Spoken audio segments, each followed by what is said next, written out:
Welcome to Below the Line, where we talk about working in Hollywood from the crew perspective. My name is Skid. I'm a former assistant director and your host. In honor of Veterans Day, this week's episode is a little different.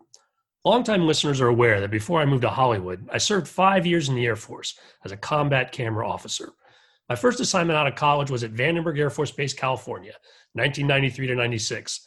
And my guests today all served with me there. Let's go around the table. For our listeners at home, each of you, please share how long you served in the Air Force, the rank at which you retired or separated, and then what you did when we were at Vandenberg. First, Jim Stayton.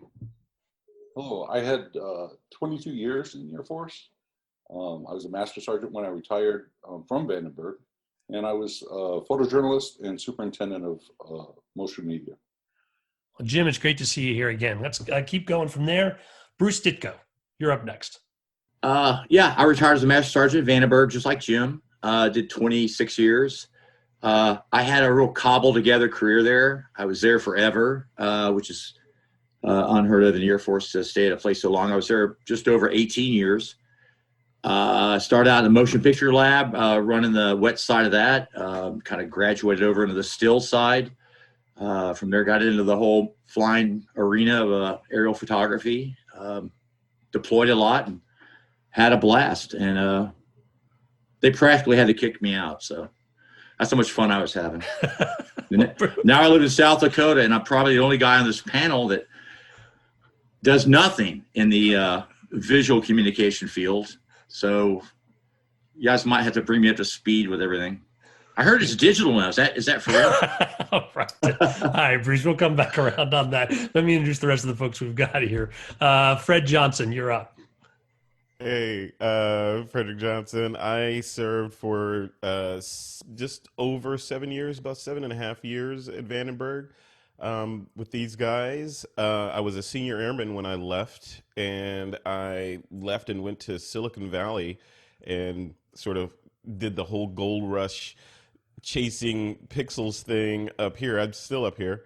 And I was a photographer when I was in. Jim Stayton was a mentor and, the mean master sergeant. He wasn't mean. He's a crusty old teddy bear. I'll second that.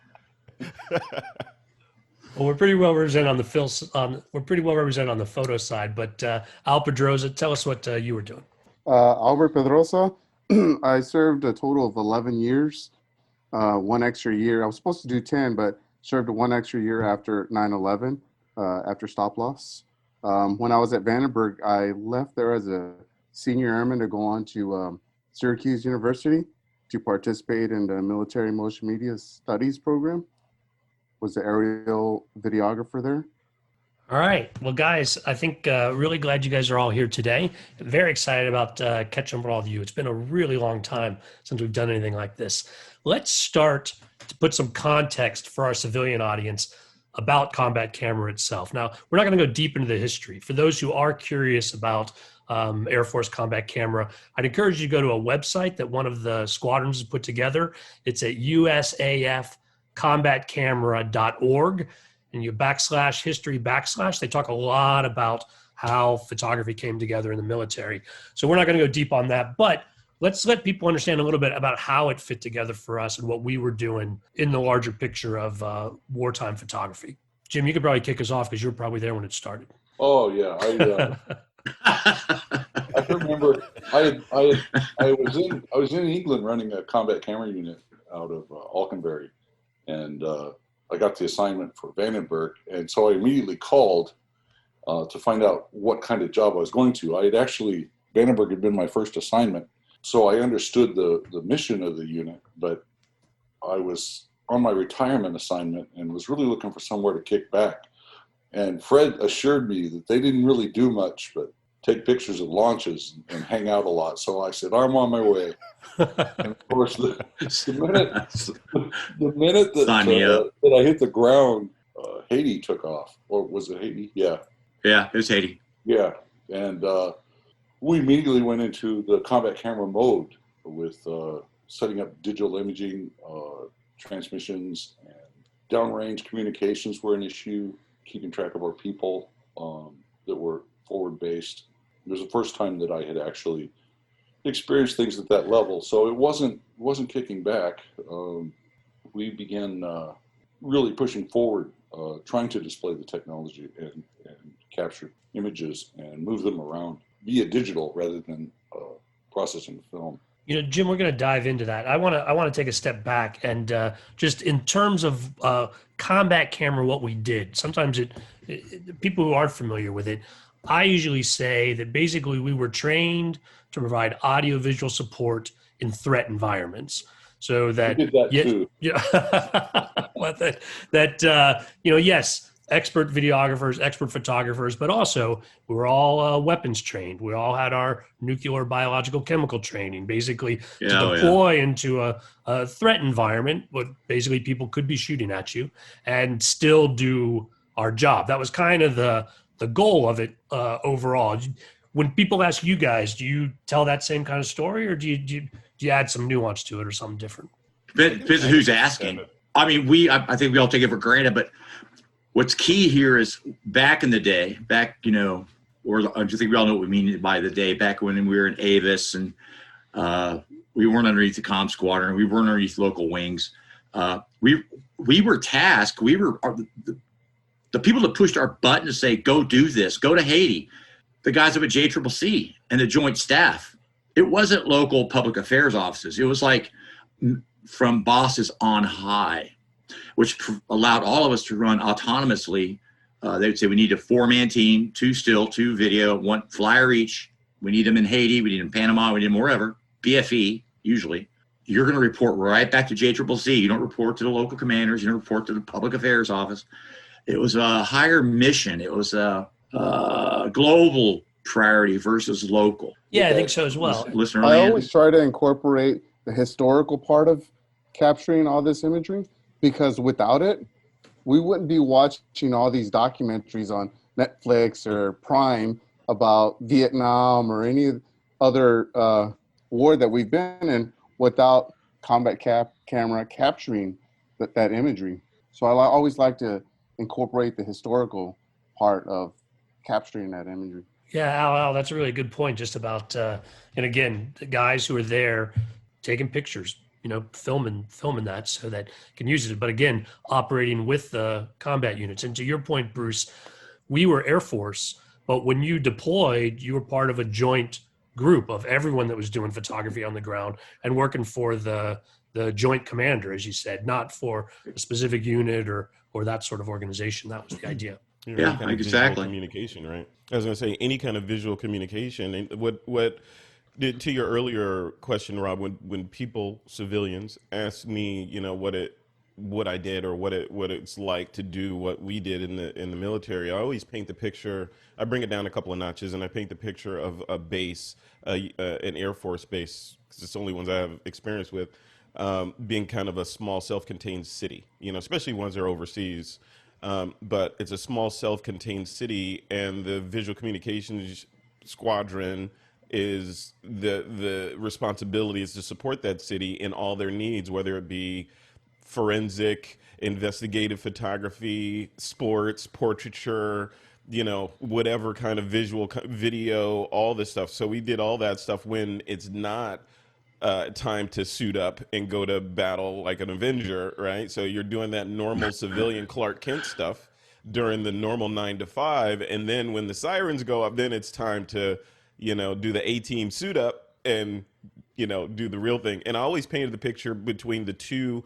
You guys remember there's always the photographers, there's still photographic specialists, and then the photojournalists or the PJs, right? So and the photographers always wanted to be the PJs. That was the next level. Those were the cool guys that got to go everywhere. We got to stay back and do the stuff and support the base until we were ready to go out. So that's kind of the picture for people that are that don't have experience with the military or with these kinds of units. It's always like it's normal 9 to 5 for the most part during non-stressful wartime situations, and then all bets are off and all units, whatever, clocks don't matter, when it's time to go. Yeah, good point. Good point, Fred. It's sort of that again, preparing for that deployment mission.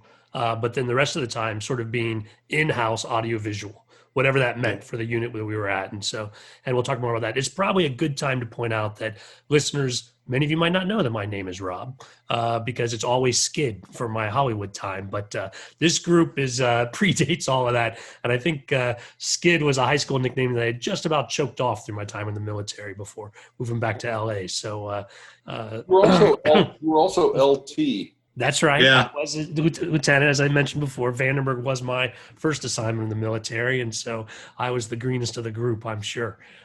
We could bring up some of those stories.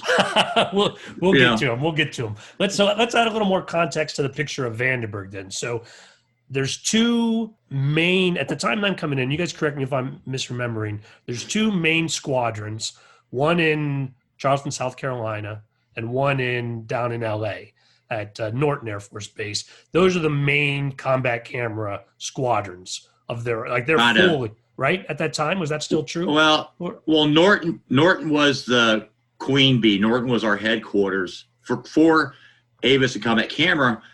We were at detachments and operating locations throughout the world. Mm-hmm. Charleston was just one of them.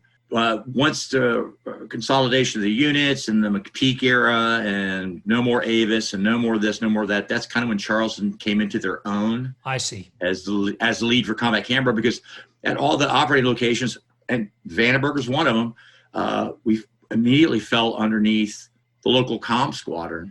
And Jim, I think you and I were in England when that actually happened, but Vandenberg was able to hold on for a long time until the manning level got to the point where they could no longer justify being their own squadron, if I remember correctly. You know how that went down? And then we fell underneath comm squadron.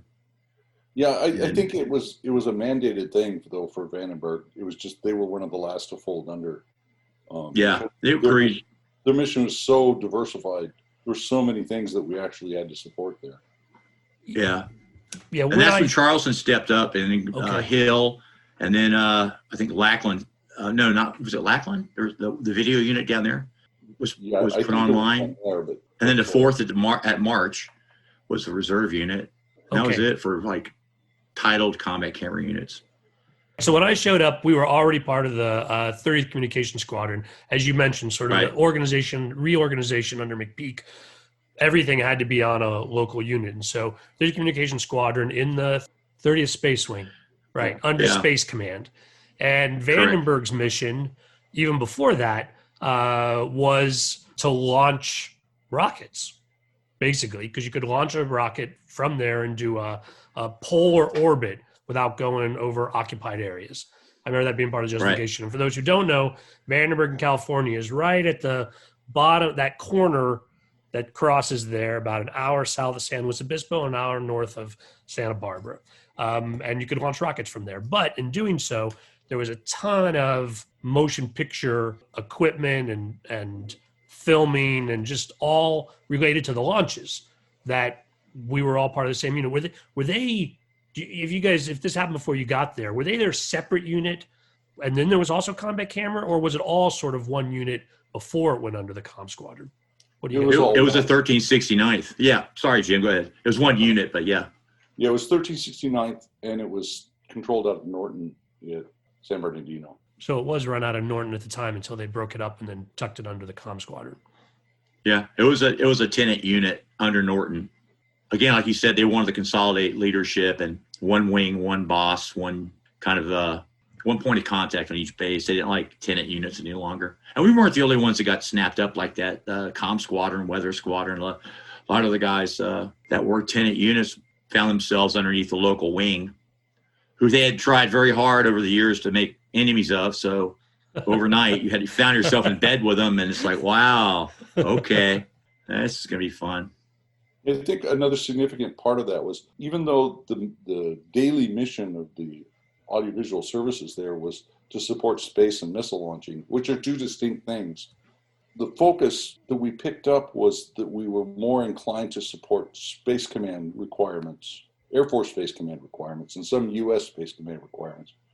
And it actually ended up giving us deployments around the world, supporting the remote sites, the remote communications and tracking sites, to help document the activities of Space Command, which I think before that were lackluster in the sense of having photographers show up at your door to take pictures. Agreed. Or Good to point. shoot video. Let's talk more about that, Jim, as far as supporting Space Command. So you Air Force Space Command included, yes, the satellite stuff, but also the missiles that were up in the northern tier. And we would visit all of those bases and provide them audiovisual support. Yeah, especially for their inspections, when the Inspector General would go in to test them and check their operations and how they were performing their wartime duties, we would send video and still photographers to travel with them and document the success. And a lieutenant. Yeah, I got to go as well sometimes on those. The mandatory lieutenant. You fortunately had a good crew of people to take you along and keep you out of trouble. Mostly. You know, and another thing about having the missiles, Vandenberg, we were part of the Strategic Arms Reduction Treaty that got inspected by the Russians. Oh, right. And so we also supported that. I was on the Start team. arrival team, where I had to go into a room with all the Russians and document their arrival on the base, and then they would go out and spend 3 or 4 days looking through the missile sites to make sure we weren't hiding anything. Dare I say anything that they were also spending a lot of time at the BX? Santa Barbara too. Yeah, buying up American stuff and loading up your plane to take home with them. I remember being at Arlington National Cemetery. That was one of the stops that they had actually made during their tour. And I actually had 2 generals, one Air Force and one Russian general, pin A1C on me at the time, Airman First Class, which I thought was really cool because 1, it was Arlington, and 2, Russian and Air Force general pinning A1C on me. It was kind of cool. You actually traveled with the Russians as they went through the different sites where we stayed at Vandenberg. So you went TDY and temporary duty and traveled. I had a chance to travel with them one time when they went down in a silo on Vandenberg, and I remember being the airman fly on the wall. Jim, you probably were the one that sent me out there, right? And I think no one else wanted to do it. Yeah, exactly. But I remember, the spiel from the base commander about, the technology in there. And I just remember I think this was back in the era of the Palm Pilot.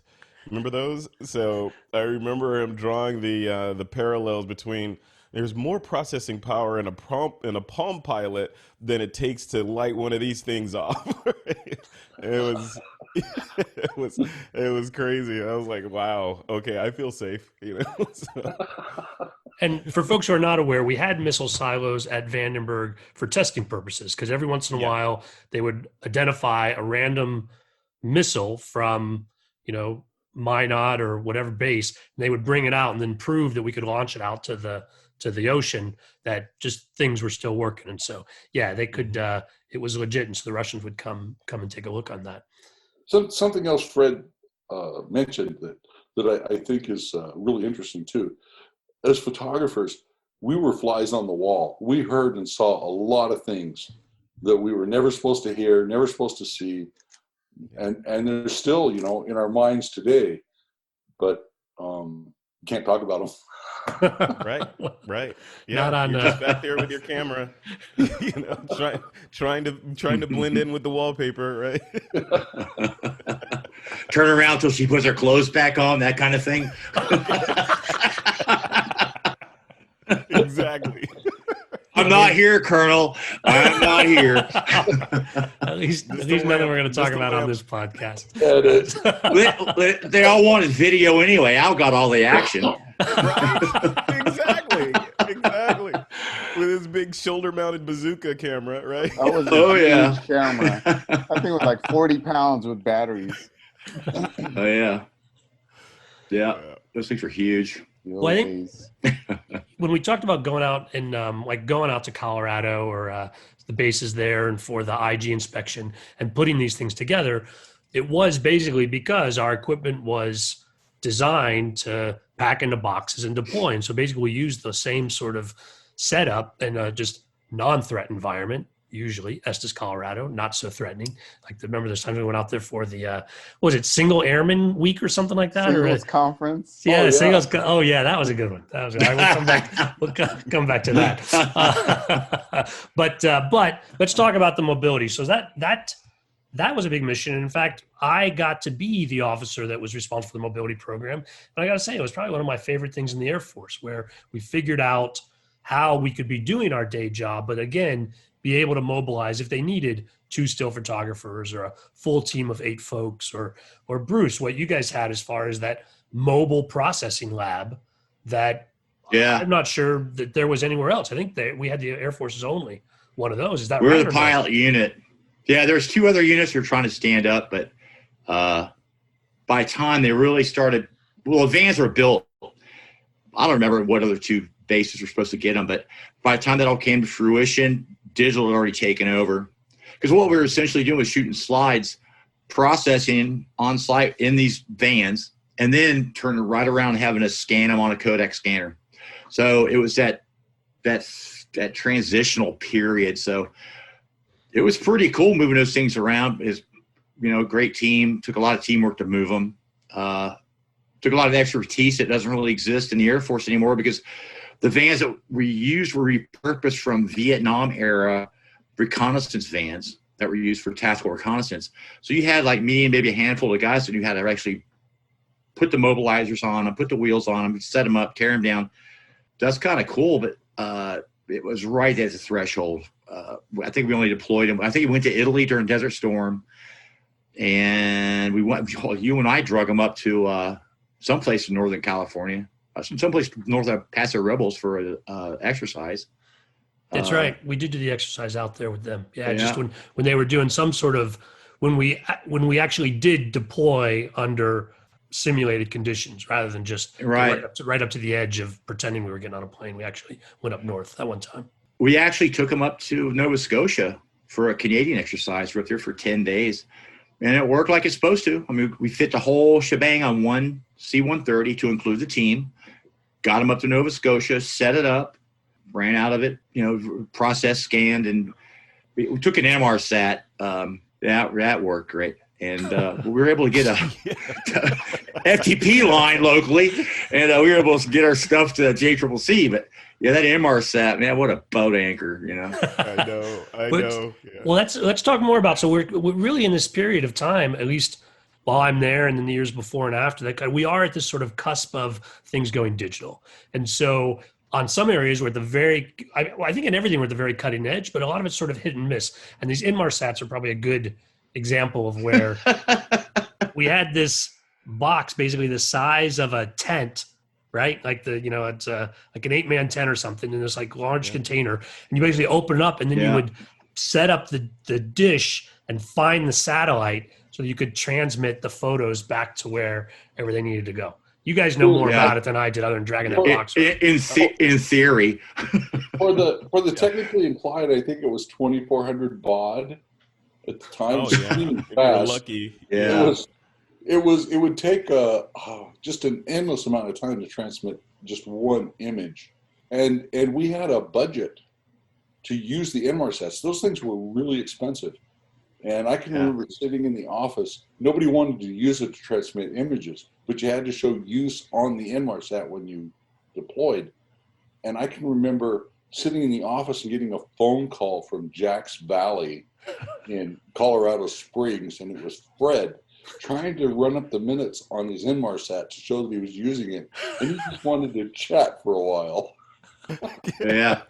That thing was magical. I mean, once you got it going, I mean, in retrospect, it was like, it was ancient, but at the time, it was cutting edge. It was like, look at this, going from film, right? Okay, film, and you shoot it, and then you got to mail it, process it, all that stuff to be on the edge with those digital. Remember the Kodak DCS 420s, I think it was? Those big Nikon with the hard drive. 420s, yeah.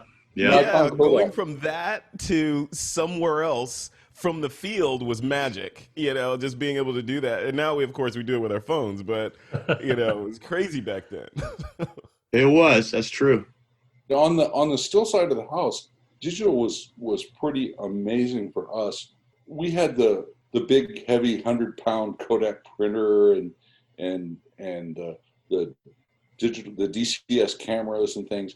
But the thing that most sticks in my mind was once we had a real world incident. I can't remember what it was, but they wanted images at Air Force Base Command in Colorado Springs right away.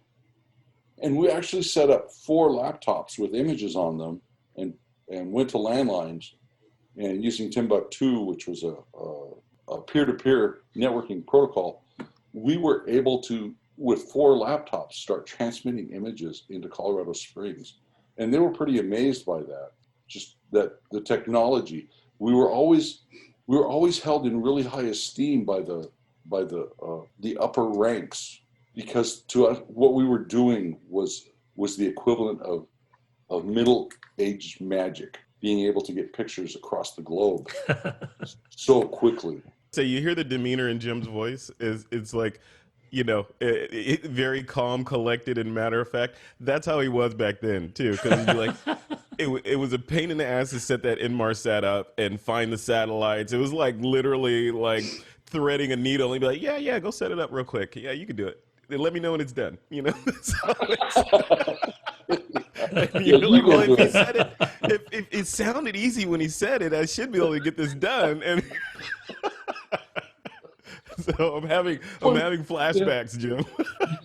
Yeah.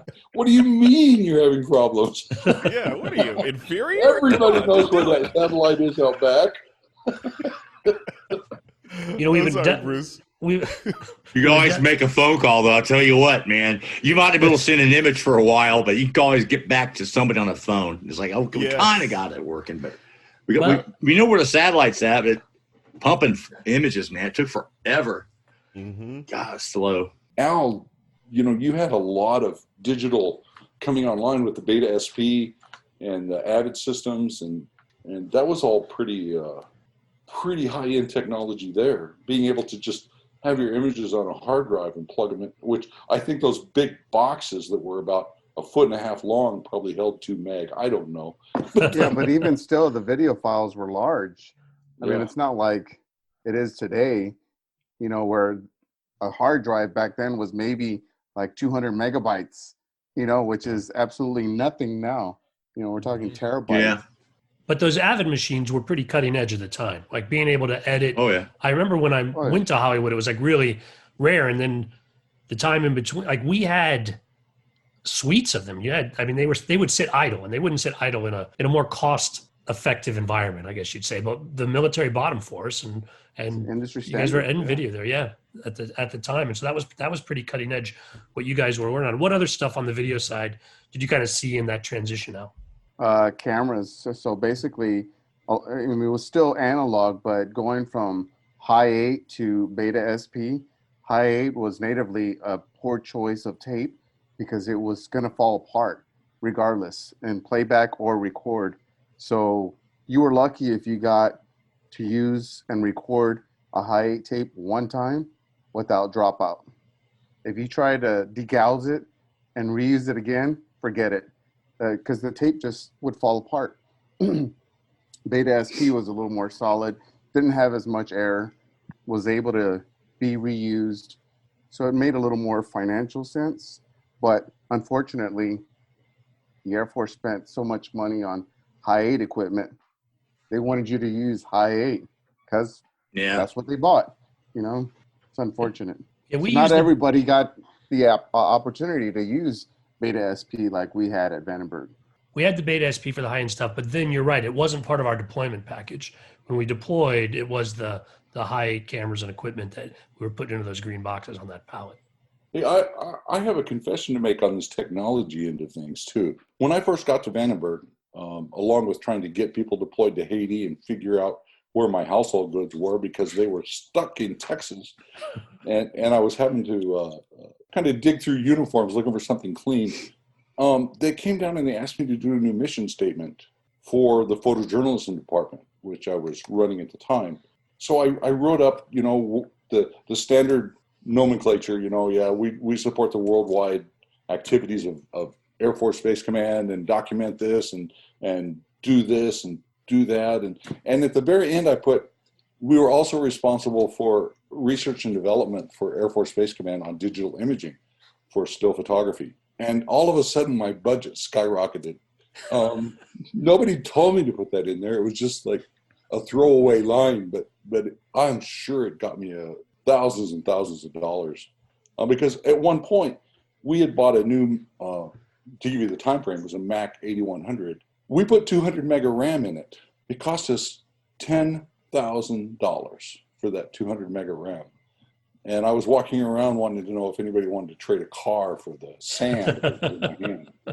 But that brought us a lot of money and a lot of equipment because we were the guys who were suddenly responsible for test and evaluation of still imaging equipment.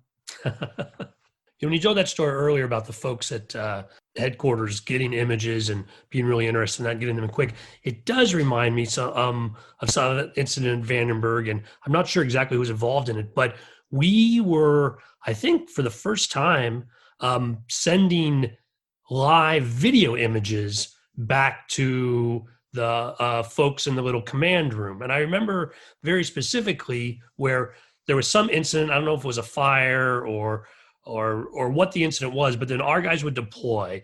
We had a camera that was sending imagery back to where the base commander and the staff group was. But it was very interesting that they now had the illusion that they understood what was on the ground more than they actually did. And it was my first concern about that, where they kept telling the ground commander, do this or do that, or let me see this, when they didn't really have a 360 perspective of what was going on. And I had some concern about having that live imagery, but not the full picture available to folks who are making decisions, and that you could misunderstand what's going on the ground if you're only looking through the camera lens. Do you guys remember that? Do you guys remember when we were putting that technology together? That was more of the magic.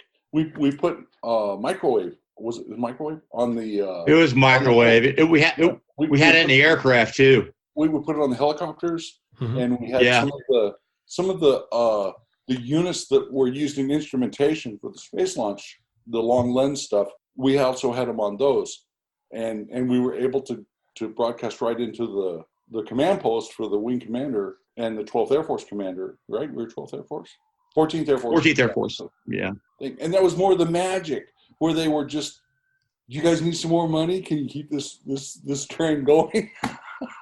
But dude, Jim, you have no idea, dude. That's still a pain in a lot of people's ass. When I got out of the Air Force, I worked for the Missile Defense Agency, and they're partly on their visual communication side. Anyway, we had pad cameras on all our LS. Well, through this and that technology, we were able to beam it to the command post and the emergency operations center. So that suddenly overrode everything. They wanted to see the pad cameras, and could we pivot one off the asset, which is why the cameras were there in the first place.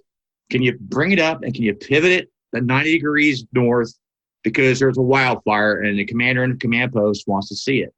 So to this day, that magic has a legacy. They want to sit there and visually see what's going on, but like Rob was saying, they kind of miss the big picture. Like you said, they're focused so much on that one element. Look at us. We're seeing live video of the fire. Isn't that cool? And in reality, they're not really talking to who's on the ground, who's there. Well, that's kind of sidetracking. That same technology. We had a $40,000 AM Pro projector that we picked up. I don't know if y'all remember that. Oh yeah.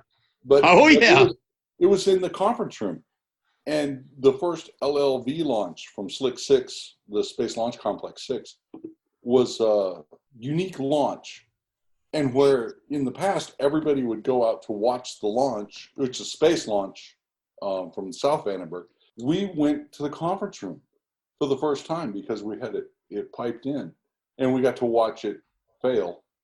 But even the folks who were using the technology, didn't step outside to watch. We were actually tracking it with range cameras, watching it around the conference room table, drinking coffee. And Yeah. it started tumbling, and it was like, it looked like it was going to recover. And then everybody started laughing. It's like, no, they never recover. Those things are pretty fragile, really. People don't realize, but those You'll go around. Those launch systems are pretty flimsy. In the space of the technology, the other story I remember, and this is to admit my lack of prescience on this front, that we had a couple of folks assigned every week to be on call in case there was an incident of some kind on the base. Again, whether it's a fire or something, we needed still and video guys right away. And at the time, cell phones were just coming out and being more available. And they're like, oh, we need to have those cell phones. And I remember talking to the team and saying, do you want someone to be able to reach you all the time? Like be able to call you without thinking about what they need to know? We do not want to be carrying these things around, all the time. People are just going to abuse them. And it's just going to, of course, that's the world we live in now without simpler times. Yeah, well, I remember during a major fire on the base, up on the north end of the base, and people need to understand, Vandenberg's 98,000 acres, and it covers 37 miles of coastline. And there was a fire up on the north base, and it was being documented. Was that from a launch that went bad? I don't think so, but I just remember that I was stuck on a hill up on north base with a radio. I could receive signals from the squadron ranch. I think their call sign was ranch. I could receive signals from them, and then I would transmit it to the people on the north base. I was the go-between, and I was out there on that hill for like 12 hours. And all I did was, yeah, I heard you, and then I would repeat it so that the folks up on the north base could. That might have been from a failed launch, because one of the very first jobs I did for the Air Force was a launch, and it had actually failed. I didn't know what a failure launch looked like. So I remember it was myself and John Noon. We were on the ground, and I'm videotaping, and he's like, oh man, we got to get out of here. The launch went bad. They blew up the rocket or the missile, whatever it was. I think it was a missile. I remember that. And I'm thinking, oh man, this is my very first gig, and I'm like all into it. Oh, this is so cool. Big old chunks of metal coming down, fire all around us. And I'm just thinking, this is part of the gig, This is awesome. And John's like, no, we got to get out of here. And I'm like, hold on, I'm getting it all, So by the time we packed everything, we're surrounded in fire. We're in this, I don't know, it was a Chevy GOV at the time, the government vehicle. We drove through flames, make it back to base just to turn around and say, because at that time, they were having people, airmen, go back, grab a shovel, and create fire breaks to keep it from spreading. So that was my first Air Force gig at Vandenberg Air Force Base. Well, that's the one I remember. Do you remember? I think that was that was a Titan that blew up, if I remember, which is the largest space launch vehicle, right? You guys remember that thing was just huge, out of Slick 6, like Jim was talking about. And if it's the one I'm thinking about, I was in the air on that one.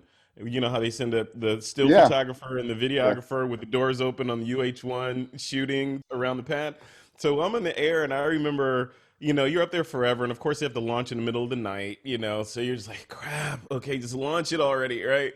So we're sitting there, and then the thing lights off, and it's, like Jim said, it's supposed to go out over the Pacific downrange. This thing veers and starts heading towards Santa Maria. So boom, goes off like the biggest Roman candle you've ever seen, and all these pieces come back down the base. I remember we were 3 miles away from that thing in the air in basically a bucket of aircraft fuel with the doors open. And I remember this giant flash of light. And the one thing you don't want to hear when you're in that situation with one thing strapping you to the bottom of the aircraft is your young lieutenant pilots saying, holy shit, and veering the aircraft in the opposite direction. And then we landed, Albert. We were on the ground like you guys, because everything, of course, after that happened became classified. You got to go take pictures of jackrabbits trying to get out of the way, burned up, so so we were doing all that. Yeah, that was crazy. That was a crazy, terrifying but exciting adventure. Never got to see any of the film, of course, because it went away, but it was exciting. Well, I remember Fred's moment of at last for the last Atlas. I was on South Vandenberg. It was my first space launch that I worked, and I was south of the pad where the Atlas was being launched. It was the last of its class, and it kept getting delayed, and I think there was some anxiety about, let's just get this thing into space. So I was south of it, which it meant it was going out over our head, and I'm standing around. It's foggy as heck. You can't see 20 feet in front of you, just about. And they do the launch because apparently the pad is clear enough that the range cameras can track it. But we can't see anything from where we're at except a glow through the fog. And I watched all the old guys, the guys with knowledge and everything. They slowly start moving toward the tracking mounts with the big cameras on them that can't see anything, because the tracking mounts provide protection. If the thing blows up and pieces come raining down, they're going to roll underneath, they're going to lay on the ground and roll underneath the tracking mounts and get out of the way of whatever might come down, because we were blind to what was going on. And that was a big lesson that day. It reminds me, Jim, that, the guys who had these huge mounts that had high-speed film on them and all the photography to get these launches so they could study when something went wrong down to the split second. These guys were not uniformed guys. They were guys who that was their job and had been doing it in some cases for 20 or, dare I say, even 30 years, right? Like those guys were an institution on their own. You guys remember Shanahan? That guy, he came to Vandenberg in 1962. The year I was born, he came there as a two-striker. And he was my boss over in Mopic. I mean, talk about an institution. When I was an airman back in 1974, I was stationed at Vandenberg. It was my first assignment. And just to date myself, color imagery was pretty new as a mass media. And some of those guys were there in 1994 when I returned to Vandenberg. Some of those same people were still working in the, we called it the instrumentation branch, I believe, with the range tracking cameras. And something a lot of people don't know is we had tracking cameras as far south as San Diego. And those lenses were over $500,000. They were huge. They actually put them in the back of pickup trucks to transport them. Just the lens. I mean, when you see when you have a tracking camera on a space launch going for a polar orbit, and there's a camera recording the separation of the shroud, releasing like an alligator's mouth opening, and it peels away from the shroud peels away from the spacecraft, and you can see the spacecraft sitting on the booster. It's a pretty amazing thing. The things we got to see and experience were just unfathomable to most people. I liked the initial launch when the door opens and then it actually shoots out. That's something that you don't see every day. That was, to me, like the best part of the launch was seeing the door slide back and the missile take off.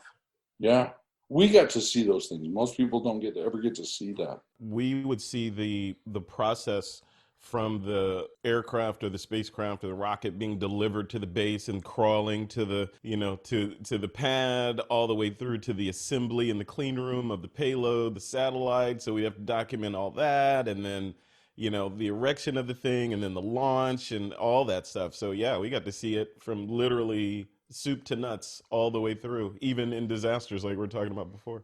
Yeah. Yeah, received through launch. And a lot of that came, I mean, you guys mentioned the anomaly. We've all been there for one or two, but what happens after the anomaly is that photograph you took at 2:00 in the morning showing the rocket scientists ensuring that those cannon plugs are put together, because if it wasn't put together properly, then that may have been the cause of the anomaly. And the only proof that he did or did not do it, he or she, is that photograph that Fred or Jim or Bruce or Al, who any of us got. And if it weren't for that imagery, I mean, you screw it up. I mean, that $1 zillion satellite just gets blown up on the pad, and only proof that it was hooked up right is your imagery. So at the time, it seems like a pain in the ass. It's like a Saturday night. You really don't want to be there. And you stand around in those clean suits, waiting and waiting and waiting for them to be like, okay, come here. You get 5 images of a cannon plug or a board or whatever. And then you go back to leaning against a wall in a clean suit, for another 5 hours. And time, it seems so, I don't know, it's just like a waste of time. But in reality, it is just critical. Something that the folks that are not tuned into the actual receipt through launch and everything may not understand is when they identify why something blew up, why something had an anomaly and didn't make it to orbit, is that there's sensors all through the launch system, all through the launch vehicle. And they're actually able to read that telemetry and see where the telemetry starts ending first, where the telemetry dies. That takes them to the area that the system failed. If a valve goes bad, those sensors are the first thing to die. And we can find the actual images of where that started to go down because you've That's how they documented do the whole time. Because that's all been documented from, as it says, a receipt through launch. You guys, I want to talk about another major event that was all hands on deck, and that is that Vandenberg would host the annual Space Command competition called Guardian Challenge, where all those different units would send their best teams, and then they would compete for a week or two. I can't remember how long that they were actually with us. And then we had, under McAllister, who was running our audiovisual side, he came up from Norton, I think, or whatever, from another unit, and basically turned it into this 3-day Academy Award style show where we were doing video. You had to do an intro video for everything, and then we were doing a live feed of the actual event, and there was a camera feed for inside the room. And I just remember it was this massive, massive production that everybody was involved in. Or am I blowing it out? Was it smaller to you guys in your memory? But it was huge. Major production. Nobody slept for a week. Gigantic. We're sleeping under our desks. Yeah. And Or at the Fred hangar. was supposed to leave, and I reined him in, and I sent a letter to his new boss. Fred was leaving the airplane, and I sent a letter to his new boss. Do you remember this, Fred? I do, now that you mentioned it. I remember It was be comfortable in the fact that Fred is still coming your way. We're sorry we had to keep him for 3 days. So have a beer and know you made the right decision. That was classic. Yeah. What a time. Yeah. Those kinds of exercises were, like I was saying before, the clocks go away, right? And it's just, Yes. you stay there, and maybe you could squeeze in some time to sleep, and at the time it's just this a royal pain, right? It's like, man, It's the I want mission. to go home. Yeah, I want to go home. I want to go do this, but then, you understand that, hey, everybody's there, so it's not that bad, and you're all having a good time, and for the most part, joking around. Everybody's tired, but in retrospect, it was memories that can't be replaced. But while you're in it, much like other things, sucked, right? Because you're like, I don't want to do this. It's going on forever. I'm tired. I'm hungry. As I recall, Fred had been hired by the San Jose Mercury News. And I remember him needling us because he had a T1 line right directly into his lap, right directly into his desk. And they were giving him anything he wanted. We're paving his way. And I go back to the digital imaging and the way that we were in the forefront of technology. And that allowed Fred to go to these people and say, I know way more than you do, and Yes. give me the job. And they did. But McAllister, our boss at the time, he wanted to hold Fred over because Fred was a wonderful artistic Photoshop person, and he was doing posters, which we would put them up every day, and the participants would steal them off the walls. And so Fred would have to be there to make more, and that was mainly his job. The goal was for our side of the house, the still side of the house, we were doing a 9-projector slideshow into a 36 by 12-foot screen. We were using 9 projectors to get the images up. And Fred was concerned because his bosses, he was supposed to be leaving. He was his end of service, and we held him over for 3 or 4 days. And so I wrote his boss a letter and said, be assured you've made a really good decision. Don't be worried about Fred. He's coming your way. Have a beer, relax, and make sure that and understand that you've made a really good decision in hiring. Hey, that was street cred. That was street cred because when I got there, they were like, whoa, this guy is valuable. The military wanted to hang on to him and scrape every last bit of his talent out before we get him. That's amazing. Well, so thank you. You increased my value. Hey, That too funny. slideshow was a synchronized slideshow, right? With multiple projectors? Yeah, 9 projectors, three projectors across the screen to get one image out. And that's what got me out of the photojournalism, where I was chief of photojournalism. And the boss saw what I did, not only in doing the show with the help of Chris Zenor, but I also managed to have the equipment show up on time because we were ordering everything while we're under stress, working literally 24 hours a day, taking naps under our desk. And I'm ordering equipment and telling the boss, no problem, it's going to be here. And this is before tracking, before the web where you could check things. And I've got these new projectors coming in. I've got new programming equipment coming in.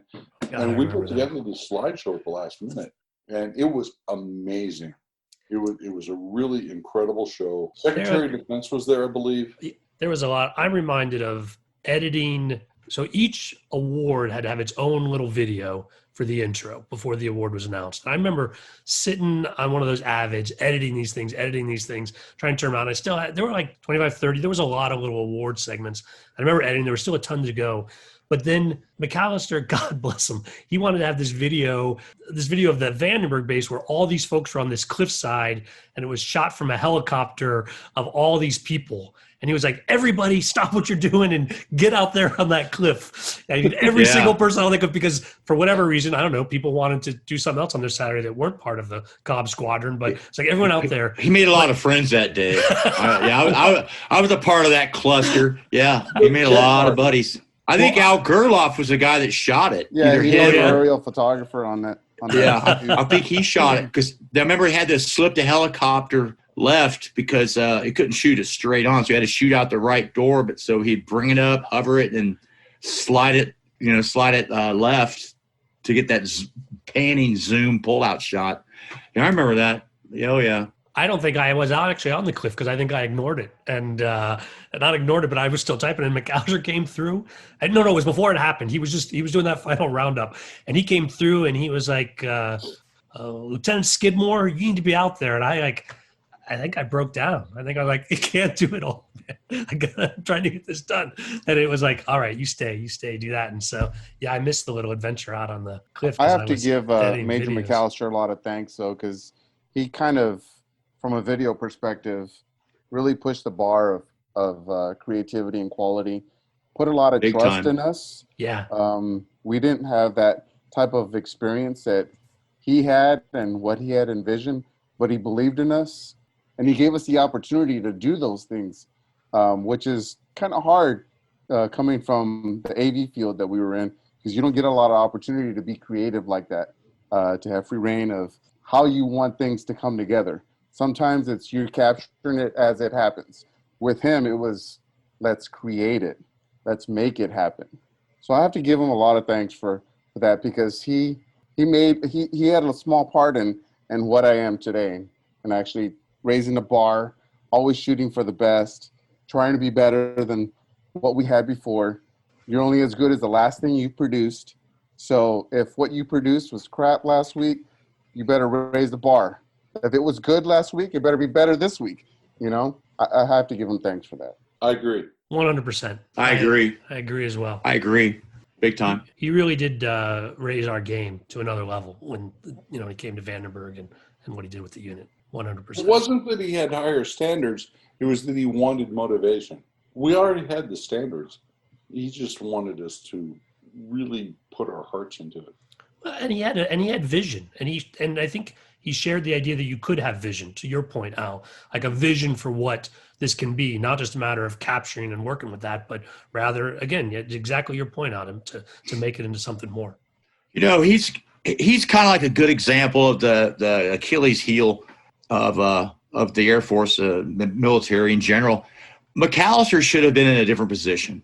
I second everything Al said and more so. But there should have been a position created for him, like commanding PD or senior PD or something, and got all that commander bullshit off his desk so he could gone out there. Can you imagine what he could have accomplished had he didn't have to get strapped with like endorsing EPRs or making sure decks are going through? And you see the same thing in the aircrew world. This guy could be a killer pilot, but you know what? You're a major now, and we're going to start grooming you for a desk. Forget about killing Johnny Bad Guy. Now we want you to learn how to be an exec officer and all this other bullshit. Yeah, McAllister was fantastic. He should have had his own little world and just let all of us orbit around him. That's my take on it. The commander thing hamstringed him. He could have done so much more, and I don't even know how to put it. Anybody know what I'm talking about? Yep. No, I I have no agree. idea what you're talking about. We can't rewrite the Air Force today, but Could you repeat that? Could you repeat that? yeah, write it No, down. you know what? With Major McAllister leading, I think we could have easily, when the time came where the Air Force wanted to create their own commercials, that's probably something that we could have led from the inside. Big time. We had the Big talent, we time. had the resources, the experience, and especially knowing what it was like, because that's who we were. That's what we did. I think for the folks on the Boise side, this was this gentleman who elevated us. He got the best out of us. He got the extra effort to show our talents and our abilities. Yeah, so I just want to add one thing. One of the best feelings I got was watching the audience react to the video that we had produced. When it creates a moment where the audience is just like taken back, breathless, or you could put a lump in someone's throat with your visuals, you've done something good. You've had an opportunity to make a difference in that person's life, and you accomplished it. And that was something that he brought to the table. I agree. I remember one of the best moments of my life was we were doing a Guardian Challenge, and I was on the slideshow side of things with the big multimedia 9 projectors, and I found a piece of music. I won't go into it here, but he walked out of the room shaking his head, saying, "Why didn't I find something like that?" Because he had pushed me to the point that I had to find the music. And when I found it, it was like, he's going to love this. He is going to love this. And he did. He was blown away by the music that I found for the show. Lessons, guys, after all these years. What part of this experience stayed with you? I know Fred, now you guys went on to do other things. Who wants to start? Well, Bruce, Jim, maybe you guys start, because you retired at Vandenberg, you said, both of you. It was your last assignment. But Yeah. I retired and then got a job working for at Vandenberg for the Missile Defense Agency, primarily just kind of like a security analyst. But Missile Defense Agency had one photographer, a guy named Henry Norton, great guy, good shooter. He was based out of Huntsville, Alabama. So he was having to travel all over the place for milestones in science and technology and missile defense, and also grip and grins. So I said, dude, why bother coming to Vandenberg? I'm already here. So that's how the whole in-house visual communication role started. And I was with those guys for 7 years, and I had a blast. But I had planned on relocating to South Dakota, and commuting from California to South Dakota is not the easiest thing to do. And one day I said, I'm out of here. So here I sit. Don't really do anything visual anymore other than shooting friends and what have you. Well, for me, what I picked up from Vandenberg was the digital imaging technology ended up giving me a high level of knowledge that I was able to take into a job after I left the Air Force. And I worked for one of the top imaging labs in the United States as running their scanning department. How do I want to say it? It was next level type work. Hewlett Packard was coming to us with equipment and just giving it to us. Other companies were doing the same thing, but they wanted us to show what their equipment could provide to the rest of the country. And I'm eternally grateful to that. So Fred, we already got a preview on yours. You were heading off to the news right after Vandenberg. Where'd that take you? Yeah. I would say, to answer your initial question, I credit the Air Force and Vandenberg in particular with, like Al said, making me a lot of what I am today in terms of my love of the creative and storytelling and just the leeway that we had on that base. Like Jim was saying, I was creating posters and learning Photoshop. We're in Photoshop version 1, I think it was, or 2 back then. No layers, no channels, nothing. So we're and doing great stuff with what we had. It was just sort of an awesome pressure of create excellent work under sometimes impossible time constraints. Basic physics is pressure makes diamonds, right? So in repetition, makes skill. So we're just doing that stuff over and over again under excruciating deadlines with the expectation of excellence. And I carry that on to what I do almost every day, much to some people's chagrin, right? So, I agree. and then, yeah. And then so that piece of it, and then going on to, I left the San Jose Mercury News. I went over there as a web designer, ultimately became the guy that was in charge of all their AV stuff. I was there during the time when Apple released the iMac, the Bondi Blue iMacs and iMovie. So we replaced all of the edit bays that they had with little iMacs with iMovie back then. So it was an interesting sort of transitional time. So I credit the Air Force with kind of like making me a blade in terms of the pursuit of excellence, I guess I'd say. And then I went on to Apple after that, and that sharpened the blade in terms of attention to detail, let's say. So yeah, I don't think I'd be a very different person than I am today had it not been, meeting all you guys and spending time at Vandenberg and, shooting those space launches and just, all the fun. It was an amazing time. One thing I would put out there for people that, that think about the military and think about the Air Force and think, or just the military in general, I have sort of a negative connotation of, yeah, I don't want to go in there. You're going to, all this other stuff. And this is my own personal opinion. I think that my experience with being in a situation with people from all backgrounds, all ethnicities, all whatever, and in a situation where failure is not an option and it's all about the quality of the work product and, location independent. I was in Japan, I was at, Vandenberg, et cetera. Being in those situations, I think makes you a better person and makes you a more well-rounded person versus being siloed in your town and, not being able to, identify and have a conversation with other people. So yeah, it was fantastic. I wouldn't trade that experience for anything. Well put. Yeah.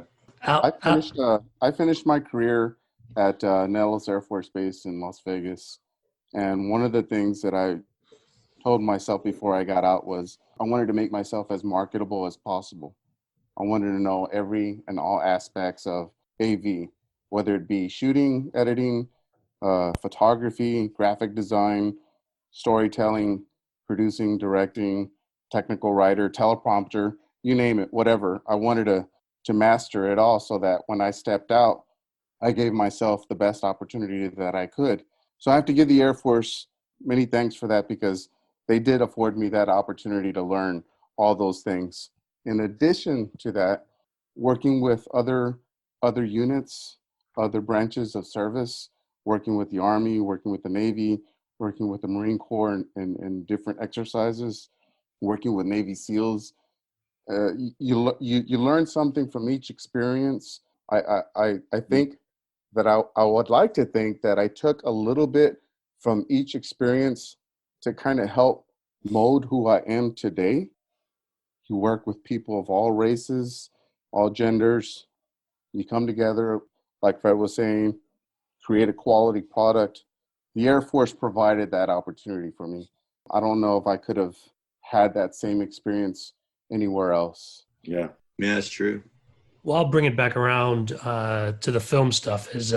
Folks, I was at Vandenberg 3 years, and then I went on to DC for 2 years.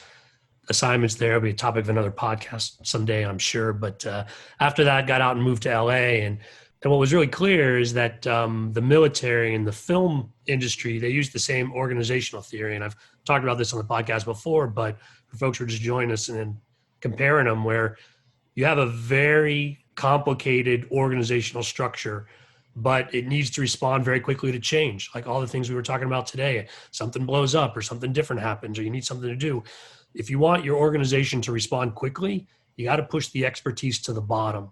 So the guy who's doing the job, he knows his job. He knows how the change affects his job. And if he understands how he or she interacts with other people in the organization, then the parts can self-adjust so that the entire organization can pivot quickly to address something else. And that's the kind of lessons that made me an AD. That's why I ended up where I was. So didn't regret a day in, didn't regret a day out either, I got to admit. It's certainly a mixed bag being in uniform, but everybody's got to find that sweet spot of where you gain from it, and then, when you can carry that on to other things.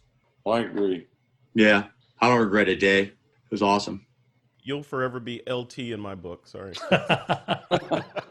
Yeah, see, the Pentagon people call me Captain S. See, so I'm just clocking up the nicknames. Can I tell a story about you real quick? Let Al tell a story, then you can bring it back around. The only other thing I was going to say is, and this is outside of visual, but while at Vandenberg, I got to experience going to survival school up in Spokane, Washington for 3 weeks. That's the kind of training that you take with you for the rest of your life. It's an experience that at the time you're probably thinking, why did I ever agree to do this? But when it's all said and done, you build a confidence within yourself that if for whatever reason I end up in a forest or wherever with no food, no water, I can make things happen. I can keep myself alive, I know which bugs to eat. Exactly. Which bugs to eat, which ones to stay away from. And how much better if you've got a video camera with you, Al, as well, and you can make a whole documentary. Exactly. No, but I mean, again, this is part of the whole Air Force experience. It's not something that I would have experienced outside of the Air Force. Those were good times. Yeah, it was. The best time I ever had. I never want to do again. Yeah, well said. Not jealous. I'm not jealous that I didn't do that myself. My favorite Skidmore story was he was working a mobility project.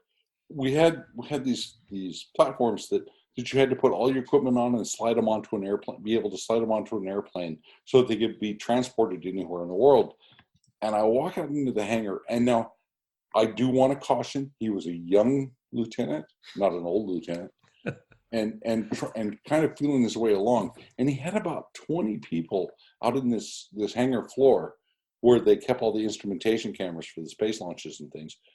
And only 2 of them were working, loading equipment onto the pallets so that they could be transported to a forward operating location.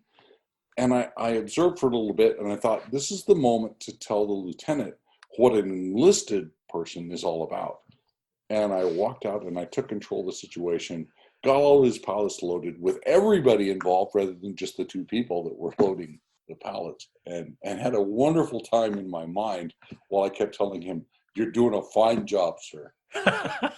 Yeah, well, any smart lieutenant knows where to find his NCO expertise. And maybe not out the gate, but it becomes apparent when you. And that's it. I think it's just learning as you go along and feeling your way along. And you were really good to learning what we were all about. And I don't mean that in a bad way. I mean learning what we were all about as a group and a cohesive unit, and helping to foster that. Well, I appreciate that. I mean, and I always thought I was very lucky to get to work in audio visual to go into the military. Like even that job existed. I decided late in college that I wanted to work in this creative space. And then the military gave me an opportunity to really cut my teeth with it and learning from all you guys. I am really glad we got to revisit this stuff today, guys. It's fun. Pleasure. Thanks for having us. Good day. Thanks, guys. Yeah, definitely. Listeners, thanks for indulging me, but that was really a lot of fun.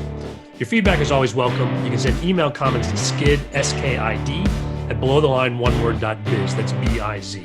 Please rate us wherever you get your podcasts. It helps us reach new listeners. And new listeners, most of our material is evergreen, so feel free to peruse our past seasons. Maybe another episode will catch your eye. If you're on Facebook, you can find photos and other behind-the-scenes materials at Podcast Below the Line. And finally, you can follow the podcast on Twitter and Instagram. It's at Pod Below the Line. Thanks to Curtis Five for our music and John Wan for our logo. The logo is available on t-shirts, mugs, and stickers at redbubble.com. Last bit of news, I'm surprised to report that I've joined another production to manage their COVID protocols, and I suspect that that's going to keep me busy through the end of the year. Most likely, this will be the last podcast of season 6. Below the Line will be back with something new again in 2021. Thanks again for listening. Be safe out there.